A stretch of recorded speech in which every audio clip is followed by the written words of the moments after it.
Hey guys, today I'm going to teach you how I bake chicken drumsticks within an hour or less. I got the family pack, which gives me more than enough for leftovers for the week, and it helps when I'm on a budget.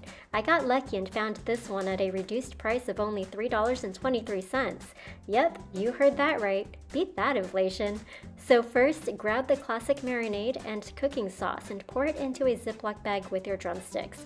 Close it up and mix it together well and leave it in the fridge until you are ready to cook it so the flavor stays on. When it's time, cover a baking pan with foil and lay out all your drumsticks evenly. Make sure to preheat the oven to 400 degrees Fahrenheit and put the batch in and let it cook for about 20 minutes. Then, flip over each one and let it cook again for another 20 minutes. You'll know when it's done when you see the top layer of the skin become light brown and slightly crispy. And that's it. It's ready to eat and store for days.